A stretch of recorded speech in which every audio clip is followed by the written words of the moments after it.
रानी मुखर्जी के बच्चे ने उनके पेट में ही अपना दम तोड़ दिया। 46 साल की रानी अपनी बेटी आदिरा को छोटा भाई बहन देना चाहती थी। इसी को ध्यान में रखते हुए उन्होंने प्रेगनेंसी की प्लानिंग की, लेकिन काल के क्रूर हाथों ने जन्म से पहले ही उनके नन्हे बच्चे को छीन लिया।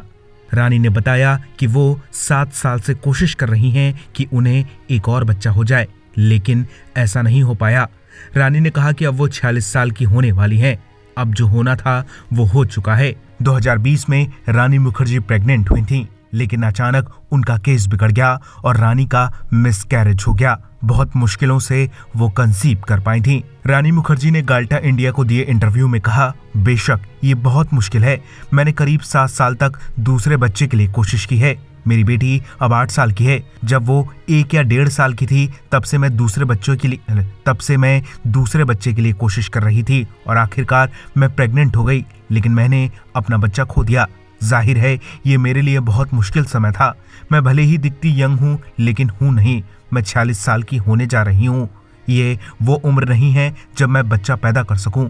ये मेरे लिए बहुत दुखद है कि मैं अपनी बेटी को एक भाई या बहन नहीं दे सकती और इससे मुझे सचमुच में दुख होता है।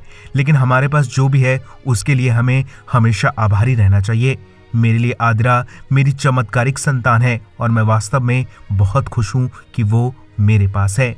मैं उस पर काम कर रही हूँ और खुद से कह रही हूँ कि हाँ, आदिरा ही मेरे लिए काफी है। रानी मुखर्जी ने यशराज फिल्म्स के मालिक आदित्य चोपड़ा से साल 2014 में शादी रचाई थी। रानी आदित्य की दूसरी पत्नी हैं। शादी के 1 साल बाद उनकी बेटी आदिरा का जन्म हुआ था। आदित्य और रानी अपनी बेटी को दुनिया की नजरों से दूर रखते हैं।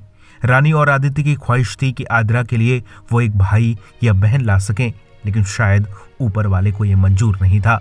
अब रानी और आदित्य ने दूसरे बच्चे का सपना लगभग देखना छोड़ दिया है।